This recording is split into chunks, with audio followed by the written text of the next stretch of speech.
saludo muy grande de Yo Soy Digital Chile. Mi nombre es Cecilia Marras. Estoy con Trinidad Siles, Gabriela Osis y Viviana Masobrio. Contenta de haber celebrado unos días de vacaciones. Para todos me imagino que fue igual. Quiero saludar a Paulo Torres, un nuevo integrante a nuestra audiencia de México. Así que un saludo muy grande y estamos muy agradecidas que tenemos un nuevo auditor.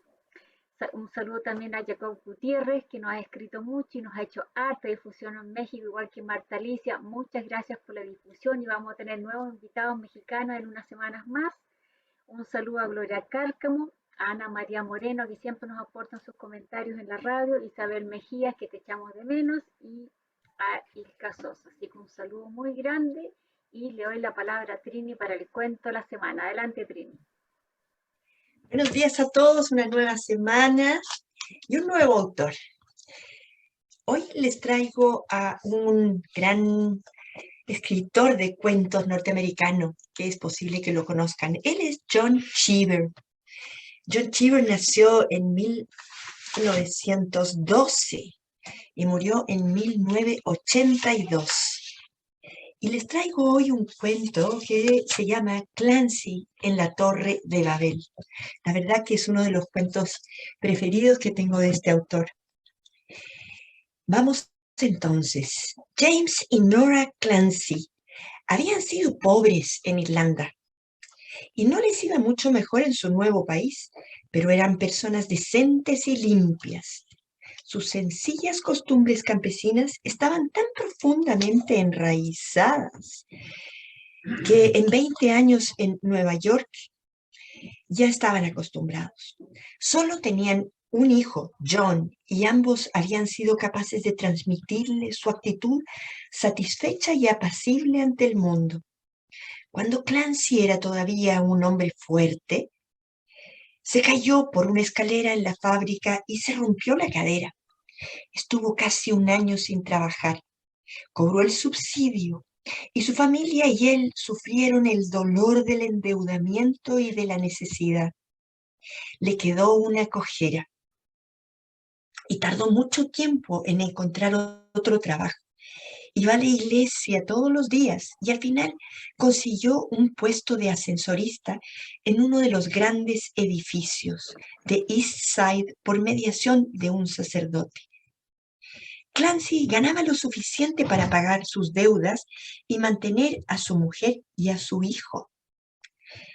Las señoras en ese edificio llevaban abrigos y joyas que costaban más de lo que Clancy podría ganar en toda su vida de trabajo. Le decía a Nora, su señora, que aquel sitio era igual que la Torre de Babel. A Clancy le llevó algún tiempo aprenderse a qué piso pertenecían los inquilinos. Sus modales eran respetuosos. Veía a la mayor parte de los inquilinos con indiscriminada benevolencia. El inquilino que más le preocupaba era el señor Rowantree, un hombre soltero que vivía en el 4A. El señor Rowantree salía a trabajar a las 10 de la mañana y volvía a casa a las 6. La falta de amigos en aquel hombre sorprendió primero y luego empezó a exasperar y después a preocupar a Clancy. Un día, cuando trabajaba en el turno de noche, le señaló: «Perdóneme, siguió Clancy, no quisiera resultar demasiado curioso, pero ¿le importaría decirme en qué trabaja usted?» «Tengo una tienda en la Tercera Avenida». El edificio le dio vacaciones el día de San Patricio. Decidió buscar la tienda de la Tercera Avenida. Le desilusionó comprobar que no se trataba de una sastrería ni de una tienda de delicatessen. Parecía más bien un museo. A Clancy no le gustó la tienda. Se trataba de anticuarios. Tuvo la impresión de que el señor Rowantree estaba perdiendo el tiempo allí. Tuvo mucho cuidado de no decir nada que pudiera ofender al señor Rowantree. «¿Tiene usted algún dependiente que lo ayude?», le preguntó. «Sí, claro. La señorita James está aquí casi siempre. Somos socios. Pero entonces, ¿por qué no se casaban?, se preguntó él. John, el hijo de Clancy, estaba en el último año del instituto. Obtuvo una mención honorífica que le daba derecho a un viaje a Chicago en avión y a una visita de una semana a la ciudad con todos los gastos pagados. Se lo contó a todos los inquilinos del edificio. Se sentía orgulloso. John fue a despedirse de su padre al edificio. Y Clancy, al otro lado de la calle, vio al señor Rowantree y se dio cuenta de que estaba con un joven. Les abrió la puerta cuando se acercaron. Hola, Clancy, saludó el señor Rowantree. Quiero que conozca a mi amigo Bobby. Vivirá aquí de ahora en adelante. El señor Rowantree cogió del brazo a su amigo para ayudarlo a cruzar la puerta, como si fuera una chica bonita. Y entraron en el ascensor. No pienso subirlos en mi ascensor, gritó Clancy. Haré que lo despidan por esto, aseguró el señor Rowantree. Un momento después, empezaron a subir andando la escalera. La idea de Bobby, se sintió herido Clancy, la idea de Bobby viviendo en el edificio le resultaba insoportable, un desafío a sus simples convicciones sobre la vida. El señor Coolidge, encargado, llamó a Clancy a su despacho y le dijo: es usted, Clancy, un hombre bueno y trabajador, y no quiero despedirlo, pero tiene que acordarse de que no es usted quien manda aquí. Rowantree creyó que vivía en Sodoma. Clancy bajó al señor Rowantree en el ascensor. No dijo nada, pero le lanzó una mirada de desprecio. Días después, en el edificio se empezó a sentir un olor a gas. Clancy subió al piso del señor Rowantree. Era allí. Tenía la llave maestra. Abrió la puerta y penetró en aquel aliento infernal. Entró en la cocina, dando tumbos. Cerró el gas y abrió las puertas y las ventanas. El señor Rowantree, de rodillas, tenía metida la cabeza dentro del horno. Bobby se ha ido, Clancy dijo. Bobby se ha ido. Salió tambaleándose del apartamento. Iba temblando de la cabeza a los pies. Clancy bajó en el ascensor, llamó a gritos al portero y le contó lo que había ocurrido. Saque la condenada cabeza del horno, señor Rowantree, gritó. Fue a la cocina y apagó el gas. El señor Rowantree estaba sentado en el suelo. No lo volveré a hacer, Clancy. Y cerraron la llave del gas del señor Rowantree desde abajo. Sacó la cabeza del señor Rowantree del horno. Poco después, lo encontró en el cuarto del baño, metiéndose en la boca las píldoras de un frasco. Clancy le quitó el frasco de la mano y luego lo tiró al suelo. Esperó hasta que llegara la policía, luego un médico y un sacerdote. Le contó a Nora lo que había sucedido en el edificio y ella trató de consolarlo. Coolidge le contó por teléfono a Clancy: su amigo ha vuelto y han vuelto a salir juntos. Yo no quiero despedirlo, Clancy, pero tiene usted que tener cuidado. Tiene que tener cuidado si no quiere perder el trabajo. Clancy no se levantó a la mañana siguiente. Tiritaba como si tuviera helados el corazón y los huesos. Nora llamó al médico. Le dijo que Clancy debía ir al hospital. Allí dormía la mayor parte del tiempo. Cuando John, su hijo, volvió de Chicago, la presencia del muchacho y su relato del viaje levantaron un poco el ánimo de Clancy. 2 semanas después de que Clancy ingresara en el hospital, vino acompañada de Frank King, el portero. Su señora y Frank se acercaron. Frank le dio a Clancy un estrecho sobre marrón con $200. Esto es de parte de de los inquilinos, Clancy, le dijo Frank. Se le humedecieron los ojos y no pudo contar el dinero. ¿Por qué se han tomado esa molestia? No soy más que un ascensorista. ¿Quién recogió el dinero? Fue el señor Rowantree, dijo Frank, bajando la cabeza con tristeza. Fue piso por piso. Dicen que andaba llorando. ¿Cree que me estoy muriendo, Frank?, preguntó Clancy. Sí, el señor Rowantree cree que eso es lo que pasa. El ascensorista ahora sí podía volver a casa. Después de cenar, se sentó en mangas de camisa junto a la ventana. Pensó en la vuelta al trabajo, en el hombre con el hoyuelo en la barbilla, en el hombre que pegaba a su esposa y toda la vida que había en torno al edificio. No devolvería el dinero, no le daría las gracias al señor Rowantree, pero se preguntó qué tipo de condena debería emitir contra aquel personaje pervertido. Empezó a elegir las palabras que le diría cuando se lo encontrara. Yo le sugeriría, señor Rowantree, que la próxima vez que quiera suicidarse consiga una soga o un revólver. También le sugeriría, señor Rowantree, añadiría, que fuese a un buen médico para que le mire la cabeza. A Clancy le maravilló la fuerza y la inteligencia que ponía de manifiesto el rostro de su hijo. Se acordaba de él todo el tiempo. Pero pronto volvió al edificio con algo de pesar y decidió finalmente no decirle nada al señor Rowantree. Se cruzarían en silencio. Bueno, este cuento que les recomiendo a todos que se lo puedan leer completo. Simplemente estuvimos sobrevolándolo porque es un cuento interesantísimo que refleja además una época, una mentalidad, una postura ante la vida de el personaje que representa a muchos, ¿no? En la vida del mundo hoy día, pero sobre todo en la sociedad norteamericana de ese momento.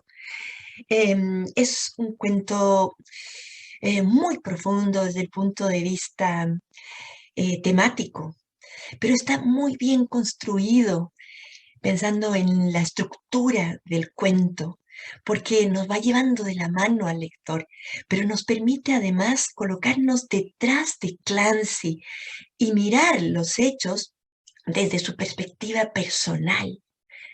Es un hombre que no ha tenido suficientes satisfacciones en la vida, ha tenido que trabajar toda su vida, incluso ha pasado bastantes penas y ya ha tenido que esforzarse muchísimo para llegar a tener lo que tenía. Pero se encuentra finalmente en este edificio aristocrático donde hay gente elegante y refinada y tiene que comportarse, pero no tiene la suficiente inteligencia emocional ni el criterio para respetar la vida a todos. Y es Rowan T., uno de los personajes que vive en esa casa, que le rompe todos los códigos morales, porque es homosexual y de esto se da cuenta y no lo puede aceptar. Esto está fuera de todos los límites aceptables. A él no le cabe en la cabeza que pueda producirte una perversión así cerca de él y que además él tenga que darle la aceptación e incluso la venia. No, él por su línea moral, él tiende a sancionarlo desde sí, pero no desde un punto de vista más humano, solidario, no. Él es incapaz de ver la vida de los otros desde la caridad. No, para él su mirada es la moral. Ni aún los hechos logran, ni los hechos, ni las advertencias que le hace el portero o el administrador de que puede perder su trabajo por la actitud que asuma, ni aún eso lo hacen encarrilarse nuevamente y asumir una actitud responsable ante su trabajo. Si perdía este trabajo de ascensorista, después era muy difícil que pudiera encontrar otro. Pero allí se encuentra entonces, bueno, con la vida que le está presentando alternativas y soluciones distintas. Es un cuento apasionante, es un cuento que nos deja interrogantes, que nos hace trabajar mucho, sensible y moralmente. Y me gustaría mucho ahora escuchar a Gabriela con su postura. Gabriela, te cedo la palabra. Gracias, Trini. Hiciste un tremendo análisis del cuento y quisiera profundizar en algunos aspectos. Me parece que es un cuento escrito en clave religiosa y católica específicamente.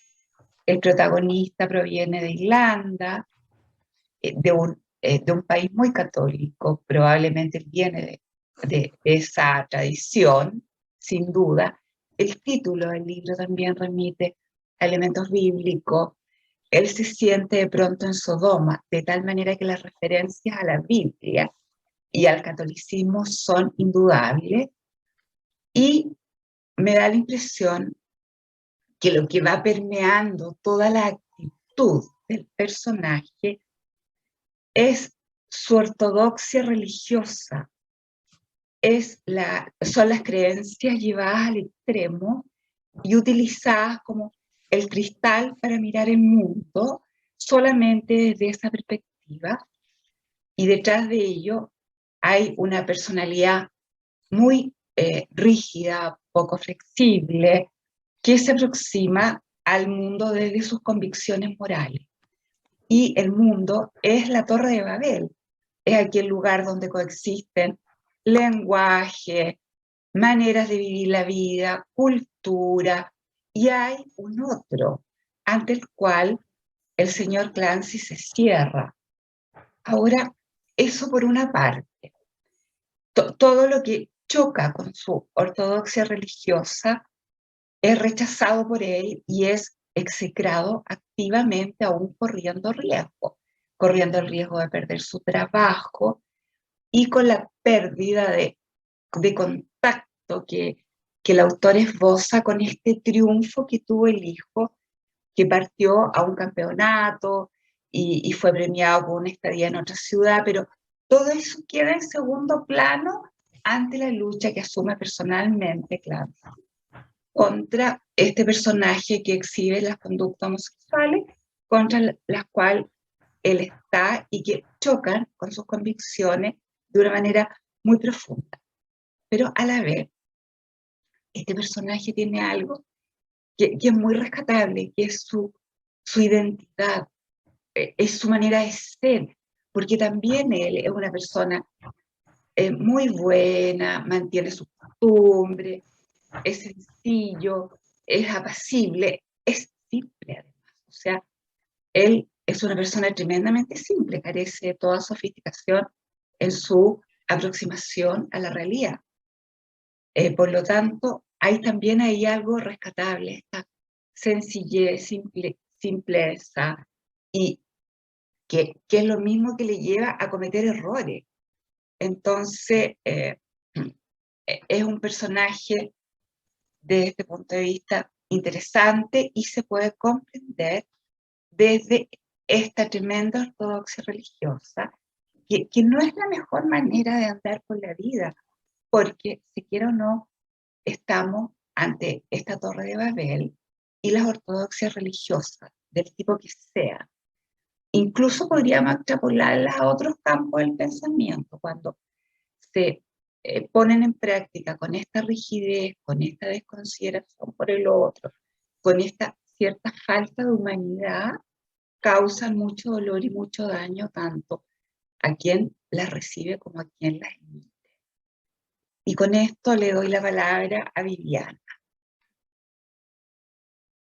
Muchas gracias, Gaby, y muchas gracias a las dos por los tremendos aportes, ¿no?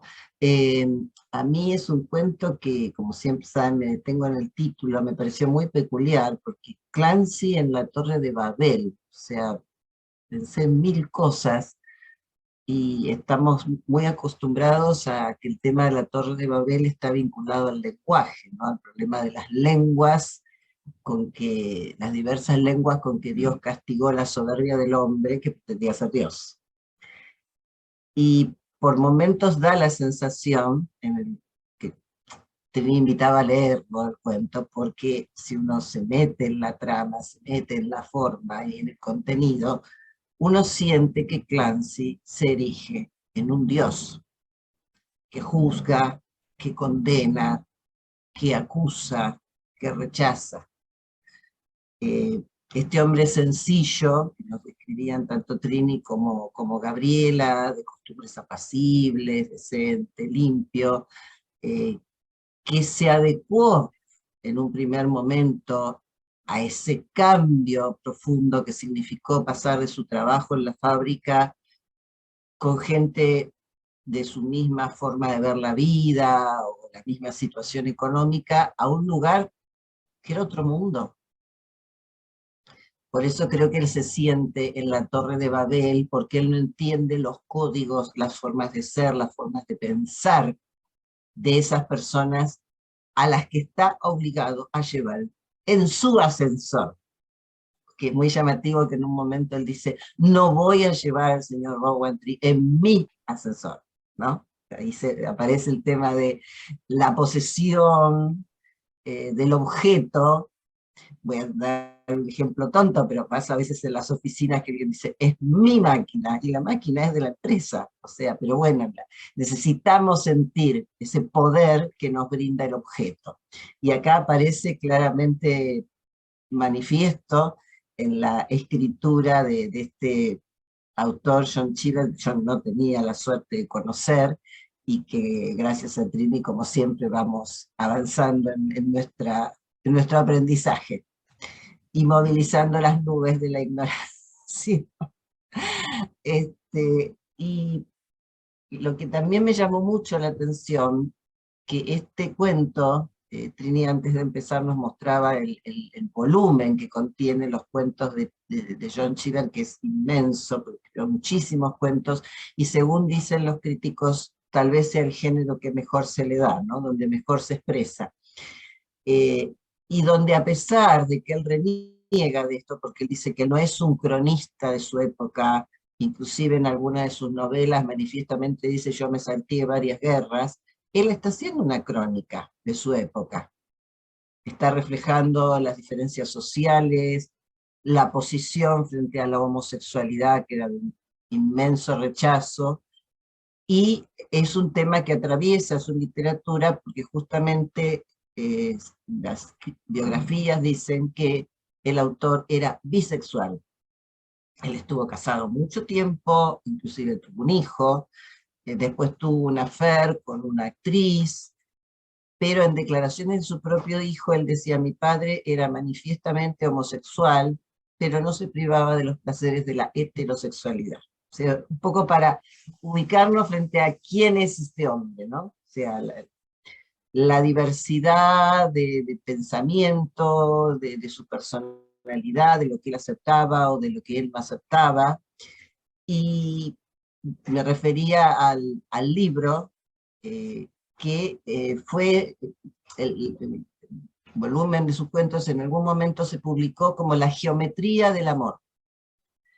Y yo sentía ahí algo así como una metáfora tremendamente irónica, ¿no? Porque la geometría es algo preestablecido, perfecto, que se mantiene en el tiempo, si bien hace no mucho apareció la geometría de los fractales, que no la conocíamos, que tiene que ver con las tres dimensiones y con las cosas en movimiento.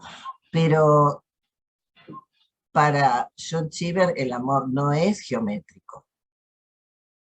Lo que sentimos por el otro no es geométrico, y esto queda claramente de manifiesto en el cuento. Hay muchas formas de amor, hay muchas formas de relacionarse con el mundo, que es lo que le llama tanto la atención a Clancy, porque si los otros inquilinos tienen amigos, salen, van a cenar, traen a sus parejas, ya sean hombres o mujeres, este señor no es así.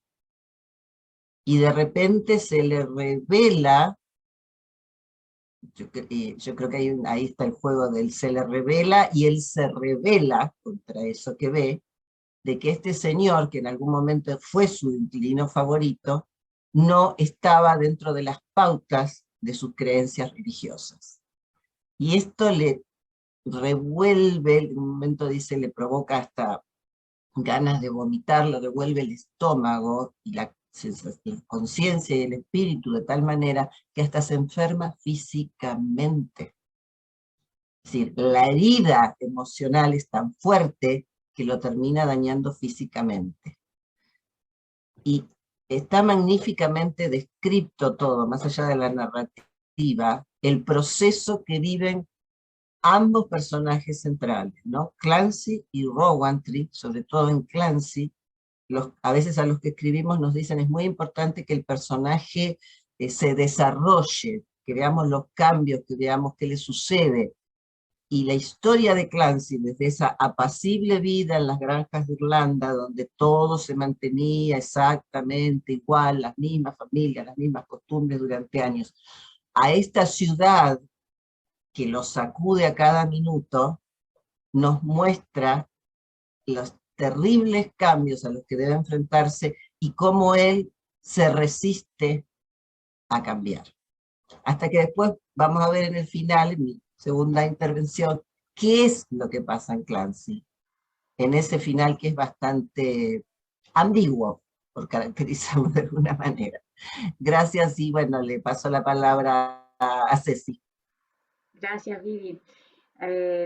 La verdad que a mí me llamó mucho el tema de la inclusión en el cuento, la inclusión porque él tuvo después su cojera, y la aceptación también a la diversidad, que hoy día es tema en el mundo. La verdad que no debería ser tema. Yo viví en Estados Unidos y la verdad que esto está superado en mayor parte, no en todos, y en Brasil también, que viví ahí, también está muy superada la diversidad. Pero me gustó mucho el tema de la inclusión y la diversidad que él toca. Eh, Increíble como los conserjes, este conserje, bueno, por decir conserje, porque en realidad era sensorista, ellos viven su vida a través de la vida de otros. Debe ser impresionante porque yo que vivo en edificio, he vivido en edificio desde que me casé en edificio, debe ser tremendo porque pasan familias, amigos, y ellos como que es parte de sus vidas. Tan parte de sus vidas es que yo a Gaby le conté una vez mi propia experiencia, que pareció a Clancy. Me llamó el conserje abajo porque yo hice un comentario delante de él y me llama un comentario religioso y me llama para llamarme la atención y que yo no debería decir esas cosas. Entonces yo, para no ser polémica, le dije sí, en realidad tenía toda la razón, pero es calcado a lo que hemos leído en el cuento, así que en realidad el cuento para mí me pasó en la vida real. Me llamaron la atención de abajo los conserjes, porque en realidad si ellos tienen una creencia, te la tienen que, y yo debo ser parte de su vida, me imagino. Entonces ellos me querían corregir esa parte. La rigidez, también me dio una rigidez que él tenía, el ascensorista Clancy, tremenda, pero aparentemente él la logra superar porque al final decide no decirle nada a su querido habitante del edificio de la Torre de Babel. Me gustó mucho lo que dijo la Gaby de la Torre de Babel, que era como la vida, la vida misma, la Torre de Babel. Me gustó mucho, Gaby, tu comentario. Y la rigidez, anoté eso, y bueno, rechaza todo lo que su religión le prohíbe. En realidad todos tenemos un poquito de eso, ¿cierto? Tenemos, y voy a tal vez a ser impopular, pero en realidad la diversidad tiene que ser parte de nuestro día a día. Yo sé que es muy impopular lo que estoy diciendo, pero me da la sensación que ellos no eligen cómo nacen, entonces es muy duro, y yo sé que hay gente que se cambia de países a países que lo aceptan más y no pueden vivir en su propio país, entonces es duro. Bueno, y con esto le doy mi palabra a Trini. Adelante, Trini. Bueno, vuelvo con el autor. Efectivamente, este personaje, el autor, perdón, me refiero a John Cheever, Es un hombre muy reconocido en el mundo, un gran cuentista. Y no en vano se le conocía como el Chekhov de los barrios residenciales. Me encanta ese calificativo porque efectivamente, en este caso, los personajes cargan con pequeñeces de vida, con una moralina vacía. Son personajes casi infantiles, en que además viven trabajando sus viejas culpas, tienen rencor, están atados a ciertos códigos de principios morales o religiosos que de alguna manera les condicionan su manera de vivir, ¿no? Luchan por mantenerse en familia, por tratar de sacar adelante sus vidas, pero son personajes melancólicos y tristes. Este hombre no logra apasionarse por nada, tiene una buena familia, tiene un chiquillo del que se siente orgulloso, pero no, todavía necesita vivir de, como decía Cecilia, ¿no? De la vida de los demás. Y eso, bueno, sucede mucho, ¿ah?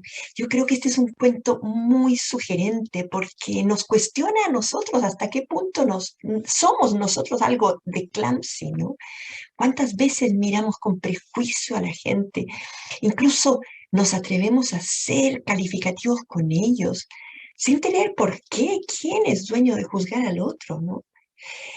Ahora, refiriéndome al autor, que yo le tengo un amor loco a este autor, creo que tal vez su vida me refiere también cierto contacto, porque fue un hombre que sufrió enormemente, muy atormentado. Sí, además de ser bisexual, era alcohólico y ese alcoholismo lo acarreó durante su vida entera y le impidió ser libre de esa adicción. Efectivamente, cuenta a veces que mientras él estaba escribiendo, se proponía, por ejemplo, no beber durante el día, pero sabía que tenía una botella de whisky abajo. Eran las 10 de la mañana y se sentía triunfante porque había superado las 10 de la mañana. Eran las 11 y a las 12 bajaba y miraba la botella.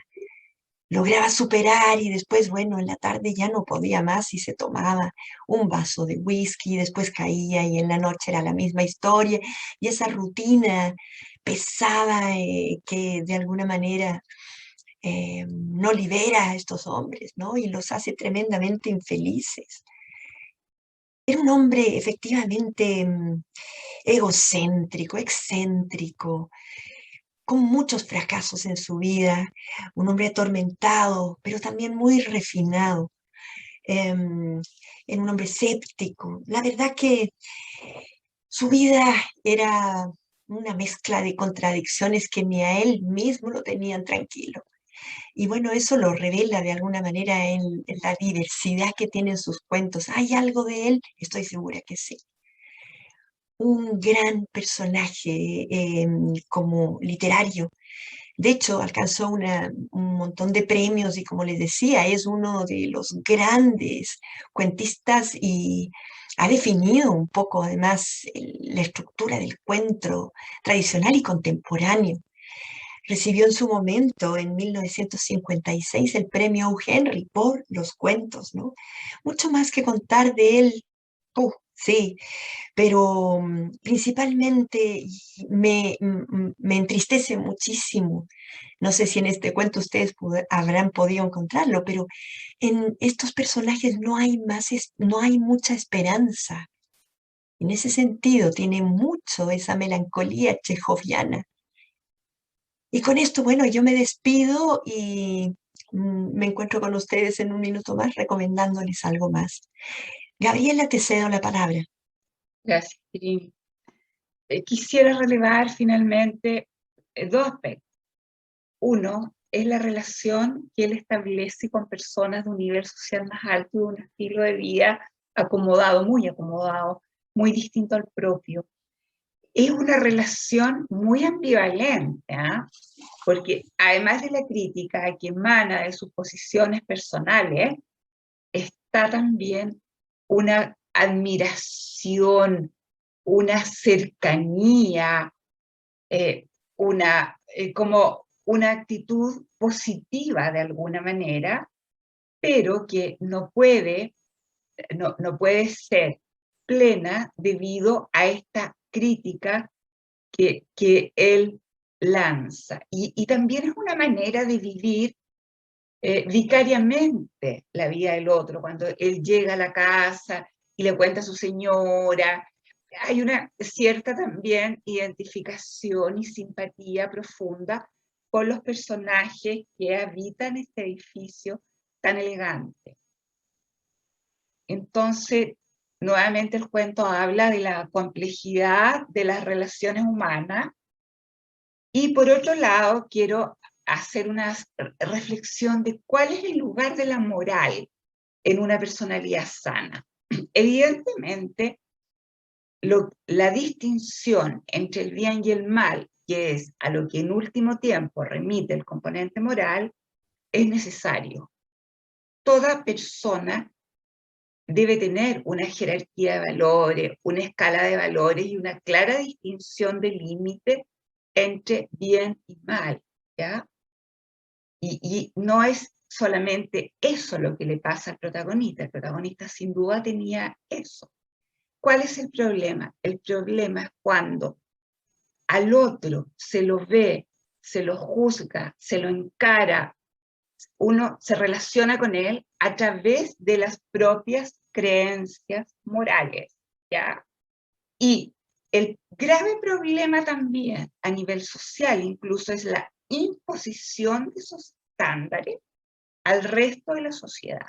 Nosotros ya vimos harto en la televisión cómo un grupo trata de imponer a las pobres mujeres afganas una visión de cómo ellas deberían ser, que no viene desde el otro, viene desde las propias creencias llevadas a ultranza, llevadas con fanatismo, ¿ya? Porque de alguna manera los moralistas son fanáticos. ¿Qué significa fanático? Significa tener ideas sobrevaloradas, ¿ya? Entonces, estas ideas sobrevaloradas, impuestas al otro, impuestas a una porción tan grande de la población como el caso que comento, que es un caso extremo, es sumamente complicado y genera mucho dolor. Ahora, esto también ocurre a escalas personales. Lo importante es tener la posibilidad de ver al otro como un legítimo otro, no solamente desde esta moral y estas ideas sobrevaloradas, ¿ya?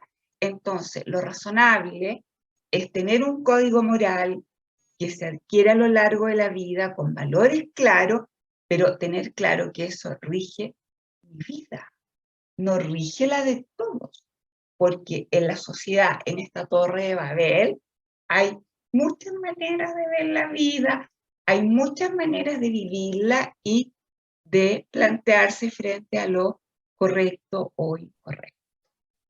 Y dejo hasta acá mi comentario dándole nuevamente la palabra a Viviana. Gracias, Gaby.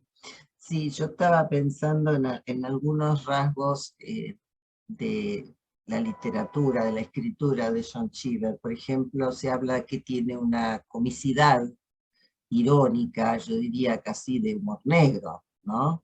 Y hay dos momentos en el cuento que lo hacen más apetecible, porque le agregan esos rasgos. Uno es cuando Clancy debe llevar o recibe el frac de uno de los inquilinos para llevarlo a la tintorería, y se lo pone, y empieza a caminar. Yo me imaginaba, no sé, a El Gordo y el Flaco, o Los Tres Chiflados, ¿no? En alguna de estas acciones, y me provocó risa dentro de toda la negrura o la problemática del cuento, ¿no? Y el otro momento que me pareció terrible, que Trini nos lo narró muy bien, lo que se convierte casi en un paso de comedia, que son los sucesivos suicidios del señor Rowantry, o intentos de suicidio, ¿no? Primero mete 2 veces la cabeza en el horno, y Clancy corre, y uno se lo imagina a Clancy corriendo, buscando la llave, sacándolo, increpándolo, y no conforme con estos dos hechos, la segunda vez que mete la cabeza le cortaron la llave de paso general, y no hay ni siquiera gas, pero insiste con las píldoras.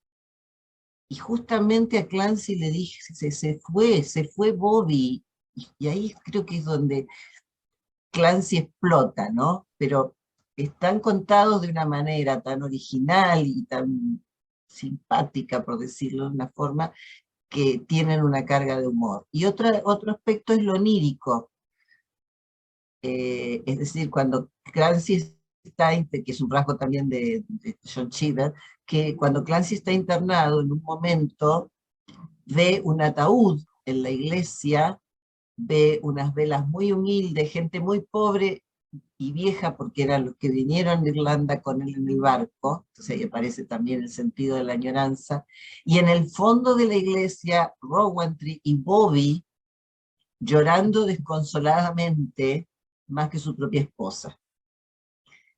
Y esto es el nuevo golpe o el nuevo impacto que surge, que siente Clancy, y que lo hace levantarse, como pensando que Rowantry lo quiere muerto, porque Rowantry vuelve a insistir mientras Clancy está internado en despedirlo. O sea, es muy extraño este otro personaje también, o sea, es ambivalente, ¿no? Como su propia vida y su propia posición frente a la vida.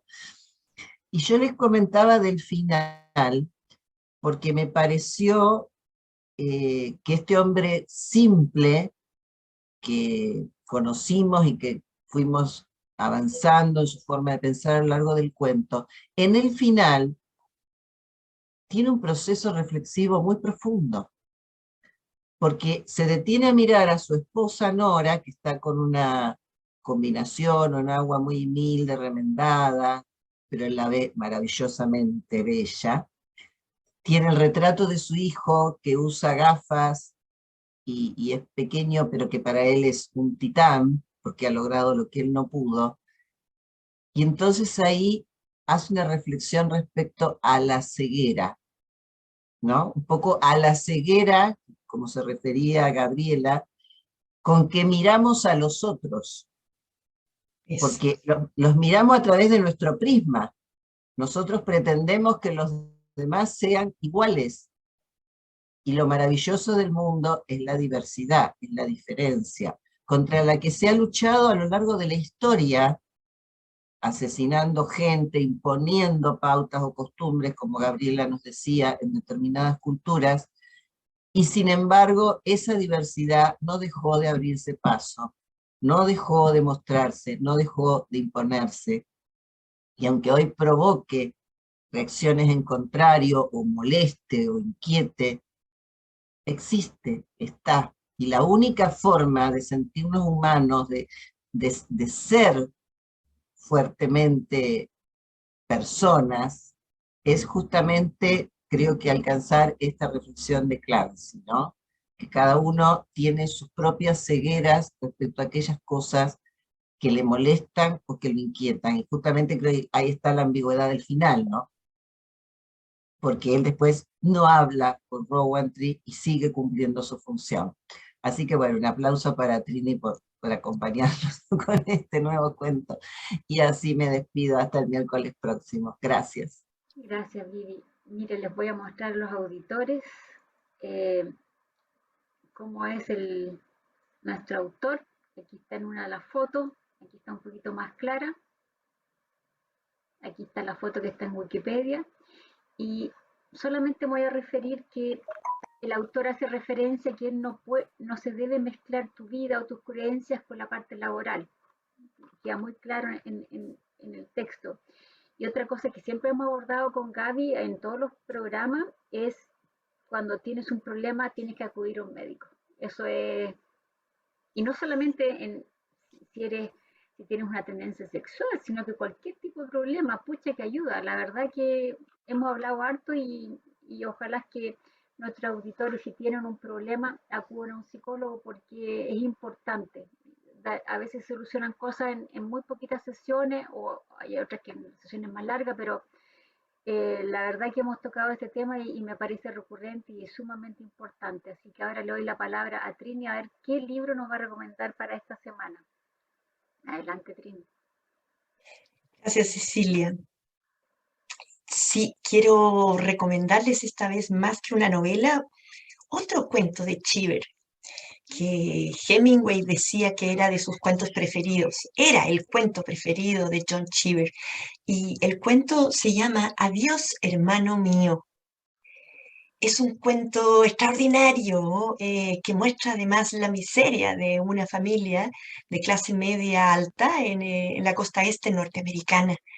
Allí se reencuentran 4 hijos con su madre viuda y es la convivencia que se produce, pero sobre todo la dificultad con uno de los hermanos, que podría representar de alguna forma el fracaso de una clase social, de esta clase media, pero que tiende a mostrar fisuras, quiebres que se produjeron en su momento, rencores que salen a la luz y que finalmente no logran calzar. Es una familia en que la madre también tiene una posición interesante frente al hijo.